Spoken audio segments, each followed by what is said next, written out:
जय हिंद साथियों, आज की इस वीडियो में हम देखेंगे ब्रह्मांड की उत्पत्ति का सिद्धांत यानी कॉस्मोलॉजी जिसे कहते हैं।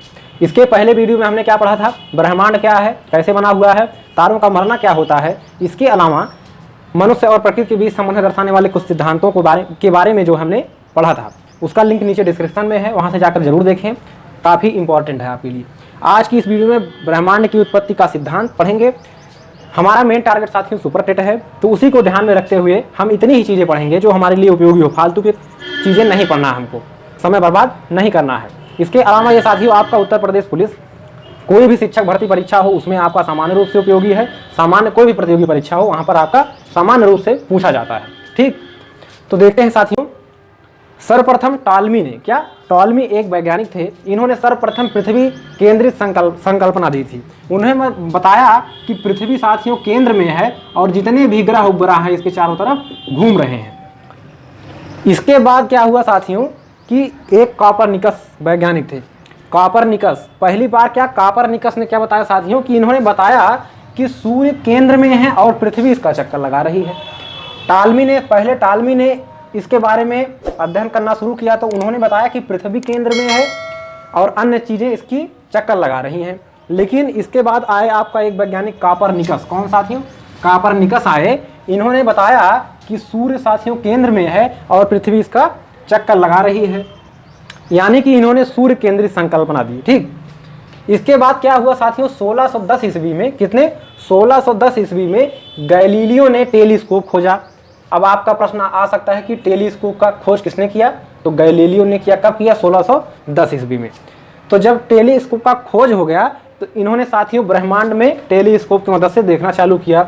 तो इन्होंने कहा, क्या बताया कि ऐसी कई आकाश गंगाएं हैं जो हमसे दूर जा रही हैं। क्या साथियों? इन्होंने बताया, किसने? गैलीलियो ने बताया कि ऐसी कई आकाश गंगाएं हैं जो हमसे दूर जा रही हैं। ऐसे में सूर्य केंद्र में नहीं हो सकता।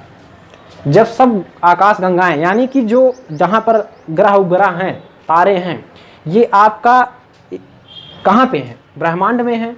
तो अगर जो चीज़ें दूर हमसे जा रही हैं, सब चीज़ें अलग अलग चीज़ें, तो चीज़ें कैसे केंद्र में हो सकती है, इन्होंने ये बताना चाहा। ठीक, तो क्या हुआ, इसके बाद ब्रह्मांड की उत्पत्ति का सिद्धांत आगे चलकर क्या आया साथियों? बिग बैंग थ्योरी आया। कौन सा? बिग बैंग थ्योरी आया। इसके अलावा बहुत से सिद्धांत आए, लेकिन सब कोई सर्वमान्य नहीं। जो वर्तमान में साथियों सर्वमान्य सिद्धांत है, ब्रह्मांड की उत्पत्ति का सर्वमान्य सिद्धांत बिग बैंग थ्योरी, महाविस्फोट सिद्धांत किसने दिया? जॉर्ज लेमैत्रे ने दिया। किसने?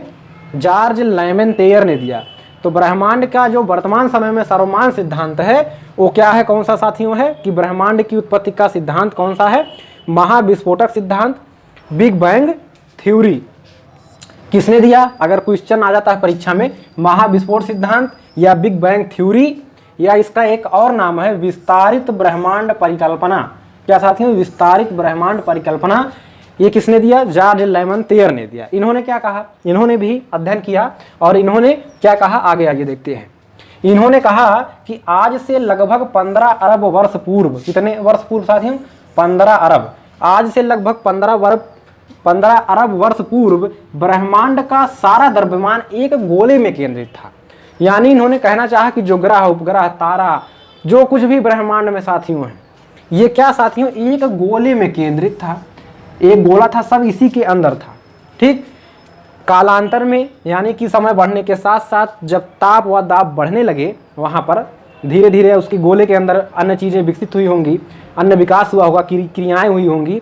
तो क्या हुआ, ताप और दाब बढ़ने के कारण, यानी कि ताप और दाब, जैसे अभी हम पेन से इसको ज़बरदस्ती ऐसे दबा दें, तो जब तक ये इसकी सहनशीलता है तब तक तो ये नहीं कुछ होगा, वरना धीरे धीरे दबना चालू हो जाएगा, टूट जाएगा लास्ट में। ठीक, तो वही चीज़ हुआ कालांतर में। जब अंदर विकसित हुई चीज़ें ताप दाब बढ़ी, तो क्या हुआ साथियों, ताप व दाब बढ़ने के कारण गोला साथियों फट गया और इसका जो सारा द्रव्यमान था वो बिखर गया।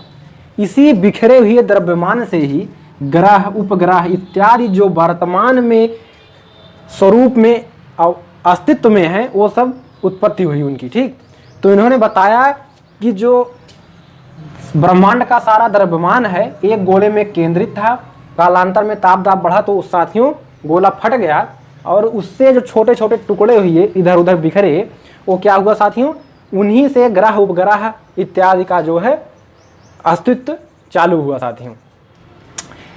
इस सिद्धांत का समर्थन पहली बार साथियों किसने किया, स्टीफन हॉकिंस ने किया। अब इन्होंने सिद्धांत तो दे दिया, लेकिन कुछ लोग मानने को तैयार नहीं थे कि ये गलत है। लेकिन एक वैज्ञानिक आए, इस सिद्धांत का समर्थन पहली बार किसने साथियों किया, स्टीफन हॉकिंस ने किया। अपनी एक पुस्तक क्या साथियों, a brief history of times. Stephen Hawkins का क्या पुस्तक का नाम है, a brief history of times. इसमें इन्होंने इस सिद्धांत यानी महाविस्फोट सिद्धांत, बिग बैंग थ्योरी की जो है सपोर्ट किया, जो है माना कि ये सही है। इस सिद्धांत को, कौन से सिद्धांत को, महाविस्फोट सिद्धांत, बिग बैंग थ्योरी को सर्वमान्य बनाने के लिए साथियों, यानी कि सब जगह मान्य होने लगी, इसको सर्वमान्य बनाने के लिए जिनेवा में CERN की स्थापना की गई। CERN क्या है साथियों, इसका फुल फॉर्म है European council for nuclear research. इस संस्था ने अपनी प्रयोगशाला के रूप में फ्रांस देश और स्विट्जरलैंड देश की सीमा पर एक सुरंग बनाया साथियों, दोनों की सीमा पर, जिसका नाम क्या रखा साथियों, लार्ज हाइड्रॉन कोलाइडर। फ्रांस और स्विट्जरलैंड की सीमा पर जो सुरंग बनाया उसका नाम क्या रखा साथियों, लार्ज हाइड्रॉन कोलाइडर रखा।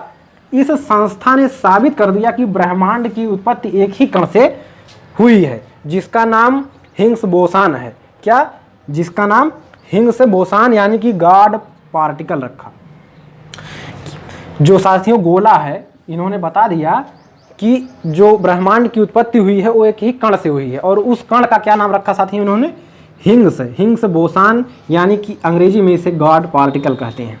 अब हिग्स बोसान नाम आया कहाँ से, इंग्लैंड के वैज्ञानिक पीटर हिग्स, कौन, पीटर हिग्स के से हिग्स, और भारत के वैज्ञानिक SN बोस से बोसान, यहाँ बोस से बोसान मिलाकर इसका नाम, उस पार्टिकल का नाम क्या रख दिया गया, हिग्स बोसान रख दिया गया। बिग बैंग सिद्धांत की पुष्टि, इस सिद्धांत की पुष्टि और एक जगह से हुई, कहाँ से, डॉपलर प्रभाव से। अब डॉपलर प्रभाव क्या है, चलिए आगे देखते हैं। ब्रह्मांड की उत्पत्ति का सिद्धांत कैसे हुआ और इसका वर्तमान में कौन सा सिद्धांत सर्वमान्य है, यानी कौन सा है, बिग बैंग थ्योरी, यानी कि महाविस्फोट सिद्धांत, इसके बारे में हमने पढ़ा। इसका सत्यापन साथियों एक और सिद्धांत करता है, वो है आपका लाल विस्थापन का सिद्धांत, जिसे डॉपलर प्रभाव भी कहते हैं। आगे की वीडियो में आपका ये सिद्धांत मिलेगा, तब तक के लिए नमस्कार।